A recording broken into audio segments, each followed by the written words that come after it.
Donc l'étage législatif. Deuxième, troisième temps de la pyramide des normes telle qu'elle est mise en place dans la Constitution de 58, c'est la loi qui est donc positionnée en troisième temps, en troisième niveau par rapport à la pyramide des normes, et donc par rapport à la Constitution et par rapport aux traités internationaux. Alors cet étage législatif, au fond, il est extrêmement intéressant parce que la loi en tant que norme juridique est elle-même extrêmement intéressante en 58. On l'a vu et vous allez le voir par rapport au Parlement.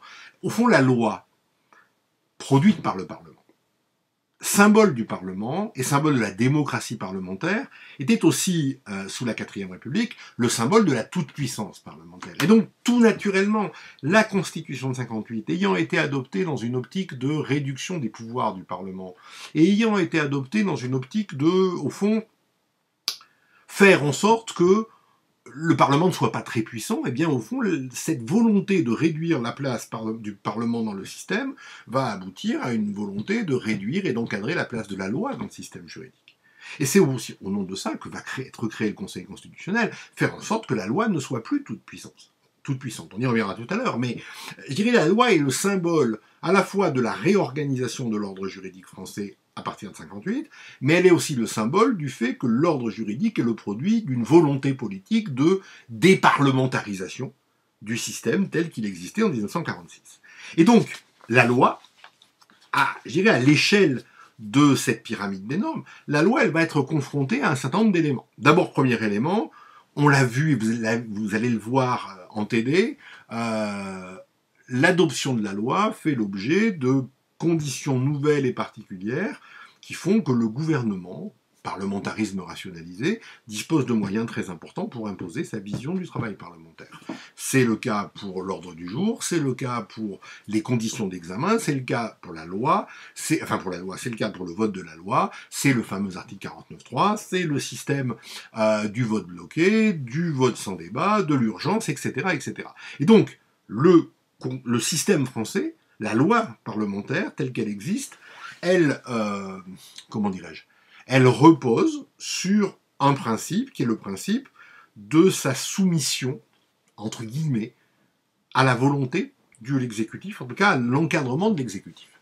Alors, cette loi, en tant que norme juridique, elle est donc positionnée par le système français, et je dirais, ce qui caractérise peut-être la loi dans l'ordre juridique français à partir de 58, c'est qu'au fond, cette loi est encadrée, la loi est soumise au contrôle de constitutionnalité, ce qui est pour la première fois dans l'histoire constitutionnelle française, ce qui peut nous apparaître aujourd'hui comme une évidence de faire que la loi soit soumise à la Constitution et au juge constitutionnel, mais ce qui n'est pas du tout le cas en 1958.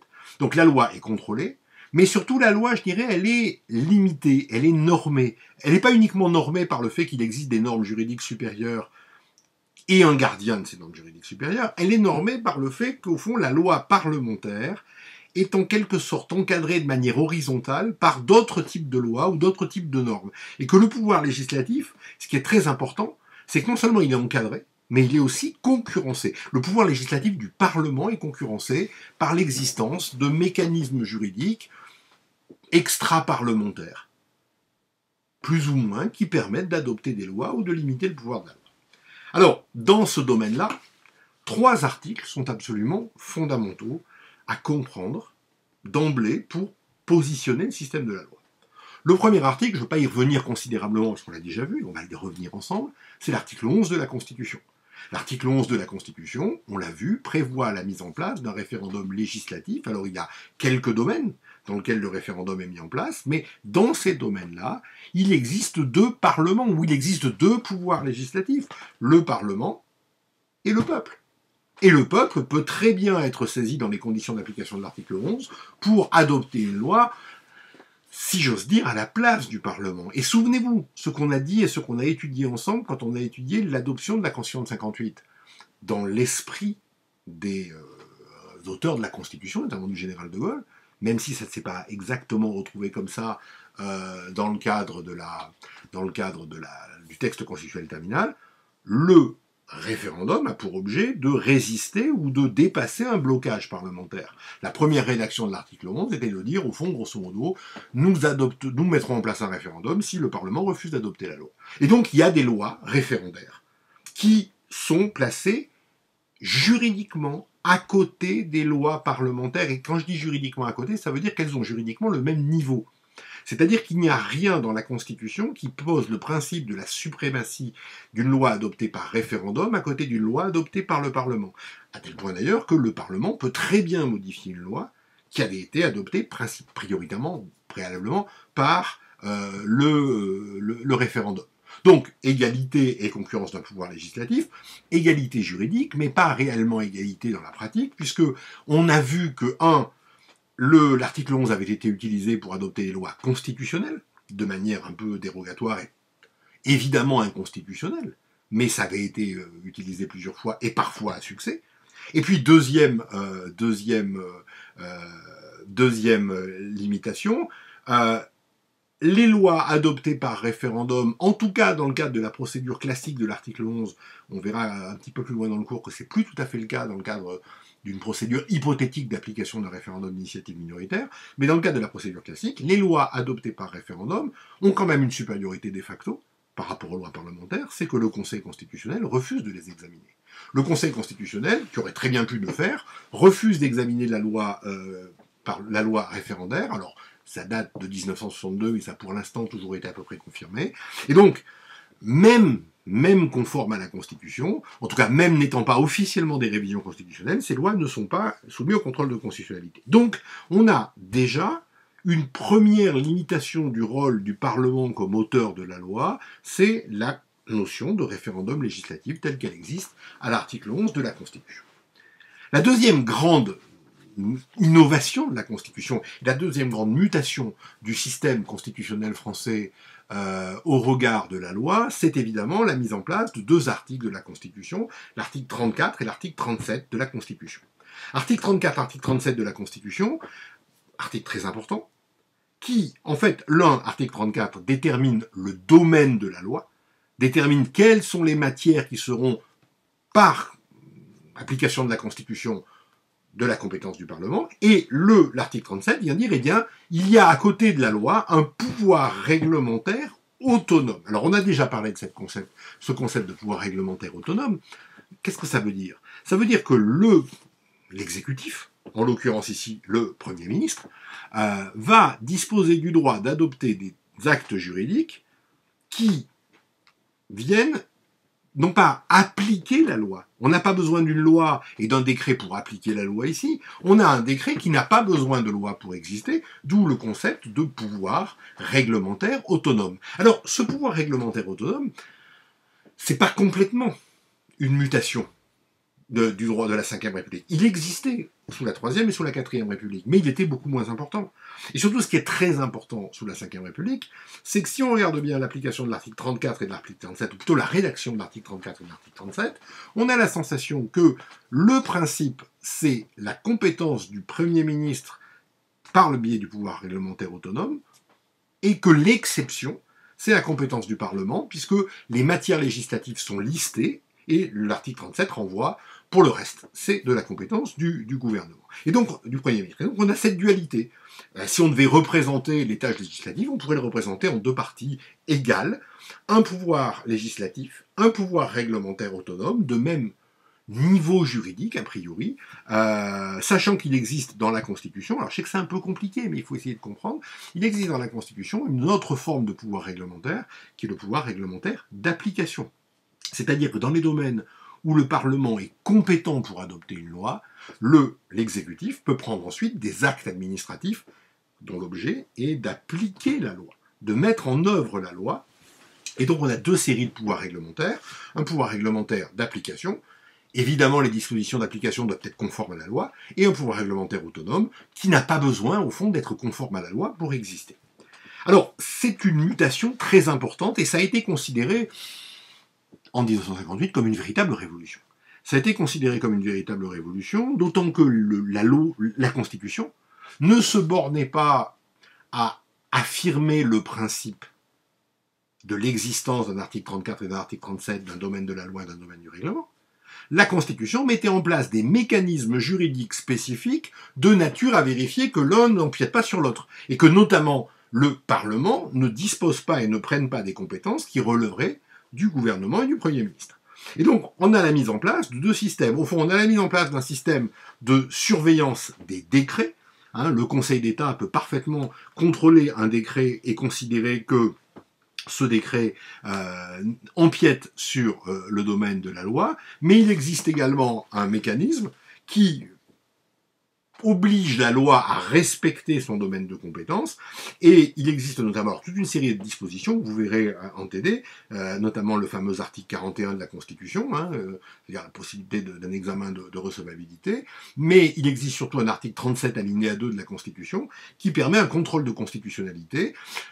Si le gouvernement estime que un texte de loi est pris dans le domaine du règlement, eh bien, il peut saisir le Conseil constitutionnel, et si le Conseil constitutionnel lui donne raison, c'est-à-dire considère que le texte est bien dans le domaine, le texte adopté par le Parlement est bien dans le domaine législatif, réglementaire, l'exécutif peut procéder à la délégalisation de la loi et à la transformation de la loi en décret, généralement par l'adoption d'un décret qui va modifier la loi.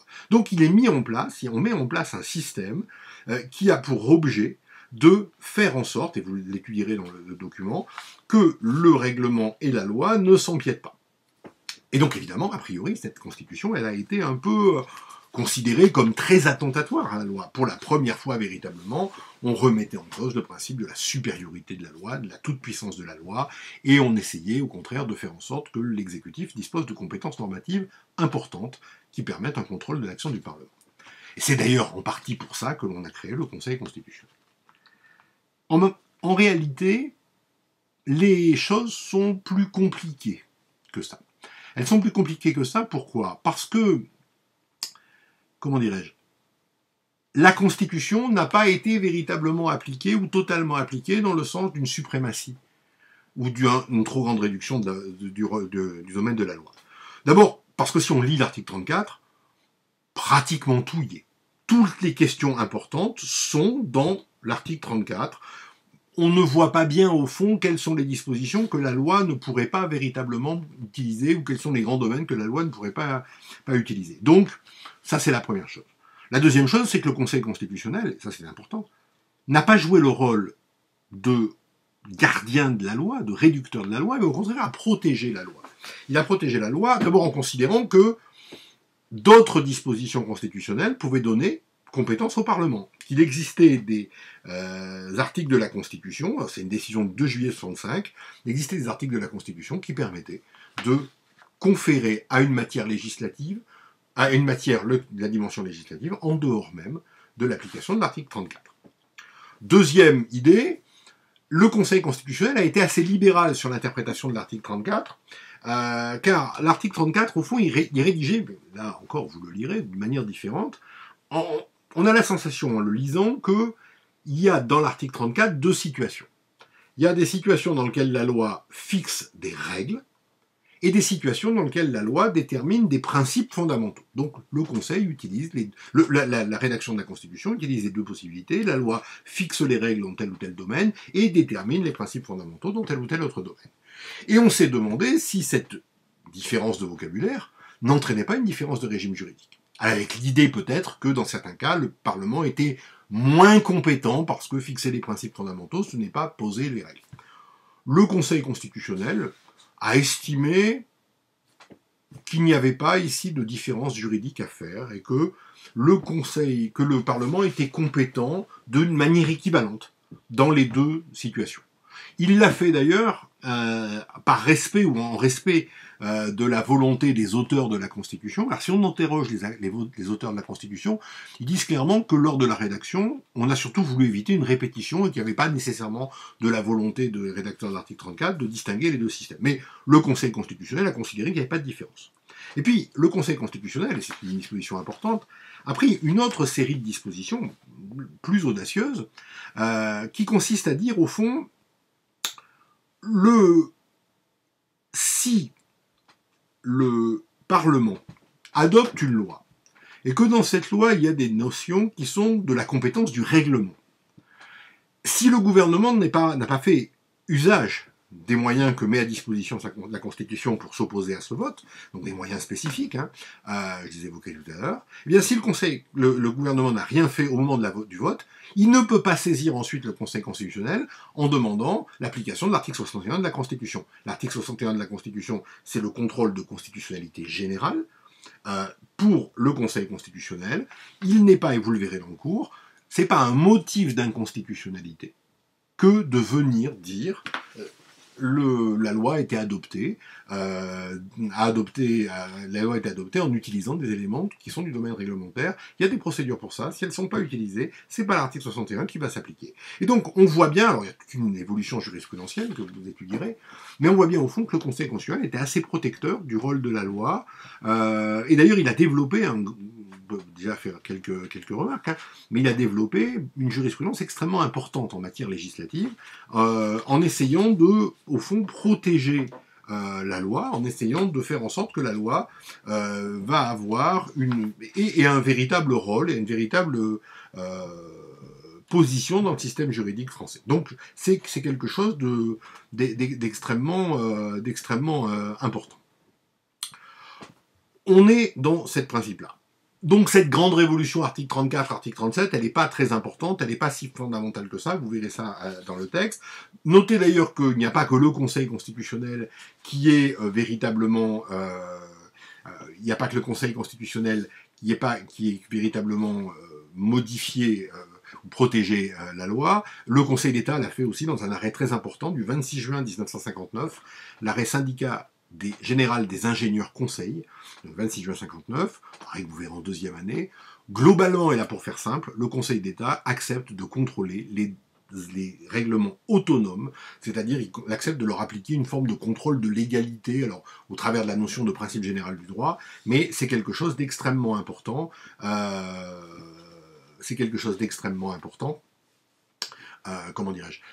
De considérer au fond que la distinction article 34, article 37 n'est pas aussi fondamentale que celle qu'on aurait pu l'imaginer.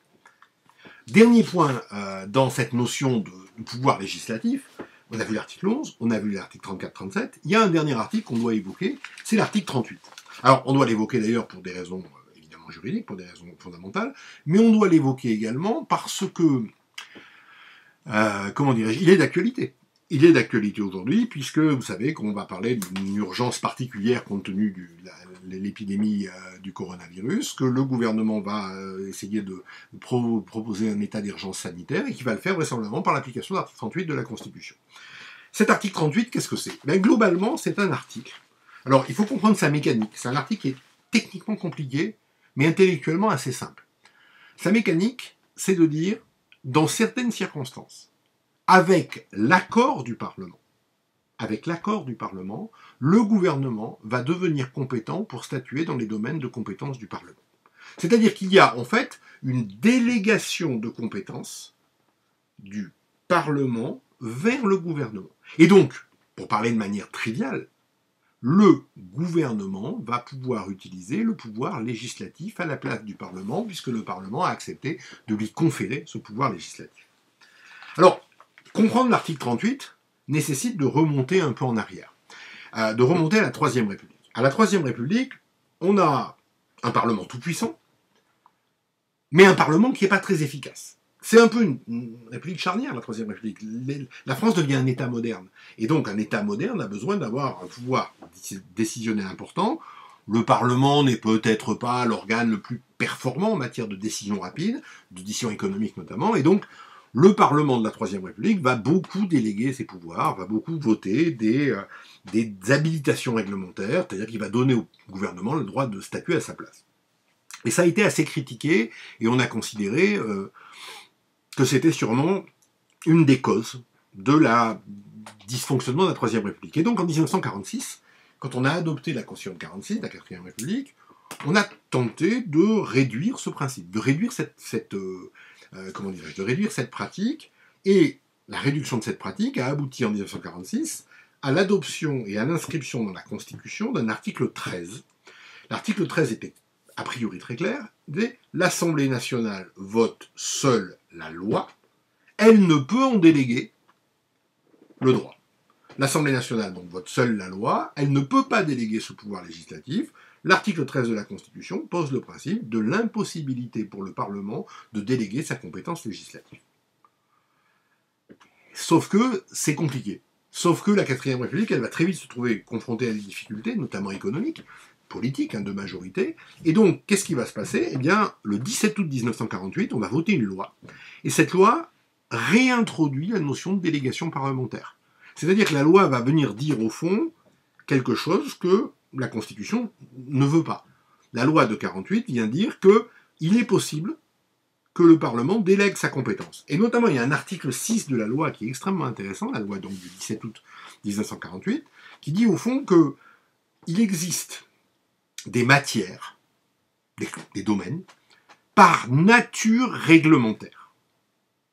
Et dans ces matières par nature réglementaire, c'est-à-dire en fonction de leur propre logique, le Parlement peut être compétent, mais l'exécutif peut lui aussi prendre des dispositions et abroger des dispositions législatives. Donc l'idée est de dire au fond, le Parlement est compétent pour tout, mais dans certains domaines, la compétence elle peut être aussi partagée avec l'exécutif. Alors article 6, il est a priori pas très conforme à la Constitution de 46, c'est pas très grave, il n'y a pas de contrôle de constitutionnalité. On voit bien qu'il soulève une idée intéressante, l'idée de dire on ne peut pas tout donner au Parlement, et il y a des domaines notamment, des matières notamment qui relèvent par nature du gouvernement. Et donc dans ces matières-là, peut-être que le gouvernement peut agir, y compris en modifiant une loi. C'est compliqué, la 4ème République dysfonctionne globalement, on a un système qui ne marche pas très bien, et donc on hésite, on réfléchit, et le Conseil d'État va être saisi, et va rendre un avis le 6 février 1953. Le Conseil d'État va rendre un avis le 6 février 1953, donc on peut saisir le Conseil d'État pour lui demander son avis sur une question, et le Conseil d'État, au fond, va venir dire qu'il y a des matières qui sont par nature législative, et qui peuvent faire l'objet d'aucune délégation. C'est-à-dire qu'il y a des matières qui, par leur contenu, relèvent a priori de la compétence du Parlement. Le Conseil d'État parle de matière par nature législative, soit parce que la Constitution le dit, soit parce que la tradition républicaine le dit. Et donc dans ces matières-là, le Parlement ne peut pas déléguer sa compétence, donc on revient à l'application de l'article 13 de la Constitution de 46. Mais dans les autres matières, qui ne sont donc pas par nature parlementaires, le Conseil d'État admet que le pouvoir législatif peut déléguer une partie de sa compétence au pouvoir réglementaire. Et donc, cet avis de 1953 est extrêmement intéressant. Pourquoi? Parce qu'il dit au fond, le Parlement peut être compétent, mais il peut déléguer. En tout cas, dans certains domaines, il peut déléguer, on ne peut pas l'empêcher. Et ça revient à dire, au fond, l'article 13 de la Constitution, c'est bien beau, mais c'est pas pratique. Et en tout cas, c'est pas applicable. Un État moderne ne peut pas empêcher tout le principe de la délégation parlementaire. On a besoin, parfois, dans certaines circonstances, de mettre en place un système de délégation parlementaire parce que le Parlement n'est pas lui-même capable de pouvoir automatiquement traiter la question. Et cet avis de 53 va être évidemment très important pour les constituants de 1958, puisqu'en 1958, il va y avoir dans la Constitution un article 38, dont je vous recommande évidemment la lecture attentive pour cette année, mais pour les années à venir. L'article 38 qui dit quoi? Il dit au fond, il pose le principe de la délégation parlementaire. Il pose le principe que le Parlement peut se dessaisir de ses compétences et permettre au gouvernement d'agir. Alors, je dirais que cet article 38, il est extrêmement intéressant pour deux raisons. Première raison, c'est la reconnaissance de la réalité par le droit constitutionnel. Le droit constitutionnel républicain qui s'est toujours opposé au principe de la délégation au nom d'une conception un peu idéologique de la République, du Parlement, une sorte de détournement de la pensée de Rousseau, cette conception s'est révélant au fond peut-être intéressante politiquement, mais inapplicable pratiquement. L'article 38 tire les conclusions de cette inapplicabilité effective et donc met en place un système beaucoup plus pragmatique, puisqu'on en a besoin, on peut le faire. Et le deuxième avantage de l'article 38, c'est ça, c'est de se dire, bien, au fond, puisqu'on ne peut pas l'empêcher, autorisons-le, mais si on l'autorise, organisons-le. Il ne s'agit pas uniquement de l'autoriser, il s'agit aussi de l'organiser, c'est-à-dire de mettre en place un système cohérent de délégation, pas un système un peu souterrain, un système cohérent, organisé, qui permet plusieurs phases et qui permet un véritable contrôle de la délégation. Et l'article 38, de ce point de vue-là, il est extrêmement précis. Il permet au Parlement de déléguer sa compétence, mais il ne lui permet pas de déléguer sa compétence n'importe quand, n'importe comment et pour n'importe quelle raison. Il y a un encadrement juridique que le Conseil constitutionnel, d'ailleurs, pourrait être amené à faire respecter. Alors, ce principe de l'article 38, c'est un article très compliqué, enfin, qui pourrait être très compliqué, et qui donne parfois lieu à des débats très compliqués. On va ici le présenter autour de 3 points relativement simples. Premier point, le principe de la délégation parlementaire est possible, mais la première étape, c'est que le Parlement doit voter, comment dirais-je, un projet, donc doit voter un texte, une loi d'habilitation. C'est-à-dire que le Parlement doit voter une loi qui permette au gouvernement d'agir. Cette loi est consécutive au dépôt par le gouvernement d'un projet de loi. Le gouvernement doit demander au Parlement de déléguer sa compétence. Et ce projet de loi, il est relativement encadré. Il est relativement encadré, pourquoi ? Parce que d'abord, il doit comporter la liste des mesures, en tout cas de manière assez précise, des domaines dans lesquels le Parlement va déléguer sa compétence. C'est pas une délégation générale et absolue. Il y a des principes, il y a des règles, on veut la compétence pour faire telle chose, telle chose, telle chose. On n'a peut-être pas la nécessité d'écrire exactement la mesure qu'on veut adopter, mais en tout cas, le principe, le domaine et le but de la mesure doivent être clairement mentionnés. Le deuxième point, imposé par l'article 38, c'est que ça ne peut être fait que pour des motifs d'urgence. Ça peut être fait que pour des motifs d'urgence, c'est-à-dire qu'il appartient au gouvernement de montrer que c'est urgent. Évidemment, Édouard Philippe, aujourd'hui, a tout le loisir de dire qu'il y a une urgence sanitaire, mais ça ne tombe pas nécessairement toujours sous le sens, en tout cas sous ce sens d'évidence-là. Et puis, le troisième principe, c'est que la loi d'habilitation, le projet de loi d'habilitation, doit nécessairement, outre la liste des compétences demandées, indiquer 2 délais. Le premier délai, c'est de dire « je demande la compétence parlementaire pour telle période ». Et donc le gouvernement doit indiquer dans la loi à quelle date s'arrêtera la délégation. Imaginons, le gouvernement demande aujourd'hui le 25 mars là, une délégation, il doit dire je veux la délégation du 25 mars au 25 avril, par exemple. C'est un exemple. Mais il doit indiquer, et c'est obligatoire, la première date mentionnée, c'est le délai d'habilitation demandé. La loi, le projet de loi en l'occurrence, doit également faire mention d'un deuxième délai, d'un deuxième date butoir, c'est la date limite à laquelle le gouvernement va déposer un projet de loi de ratification. Alors cette histoire de projet de loi de ratification, elle est intéressante, c'est l'équilibre du système. Le Parlement autorise le gouvernement à agir à sa place, et après un certain délai, le Parlement ratifie les ordonnances telles qu'adoptées pour les confirmer et éventuellement les transformer en loi. Et donc le texte doit demander à la fois le délai, doit indiquer la date jusqu'à laquelle on va déléguer sa compétence, et puis le texte doit également indiquer la date limite de dépôt d'un projet de loi de ratification. C'est la première étape. Deuxième étape, si le texte est voté, eh bien, le gouvernement devient compétent pour agir dans les domaines parlementaires. Le Parlement ne peut plus agir. C'est le gouvernement qui prend cette compétence. Alors, il va la prendre. Les décisions qu'il va prendre ne sont pas des lois, au sens formel du terme. Ce sont des ordonnances, au temps de l'article 38 de la Constitution. Ces ordonnances ont une valeur, interviennent dans le domaine de la loi, mais ce sont des actes administratifs, et donc elles relèvent du contrôle du Conseil d'État. C'est le Conseil d'État qui peut éventuellement contrôler un acte pris dans le cadre d'une ordonnance. Troisième temps, à la fin de son délai, à la fin du premier délai, le gouvernement perd sa compétence et le Parlement récupère sa compétence. Donc, les ordonnances, à la fin du premier délai, c'est-à-dire le délai de compétence du gouvernement, les ordonnances continueront à s'appliquer après ce délai, mais le gouvernement ne pourra plus les modifier. Ce sont des actes administratifs, mais que le gouvernement ne peut plus modifier, et évidemment, il perd sa compétence. Et puis surtout, la clé ici, c'est le délai de dépôt de projet de loi de ratification. La loi doit mentionner, je l'ai dit tout à l'heure, un délai, une date avant laquelle le gouvernement dépose un projet de loi de ratification. Généralement, on va dire, pour prendre un exemple, dommage que je ne puisse pas écrire ici au tableau, le gouvernement est compétent pour prendre des ordonnances jusqu'au 25 avril, et il a jusqu'au 25 mai pour déposer un projet de loi de ratification. Et donc entre le 25 avril et le 25 mai, ces ordonnances ont le statut que j'ai indiqué, hein, le gouvernement ne peut plus les modifier. Arrive la date du 25 mai dans mon exemple, la date de dépôt de projet de loi de ratification. Si le gouvernement n'a pas déposé de projet de loi de ratification, l'ordonnance devient caduque, elle disparaît. Elle cesse d'être un acte juridique. Si le gouvernement a déposé un projet de loi de ratification, mais que ce projet de loi n'a pas encore été voté, l'ordonnance continue à s'appliquer.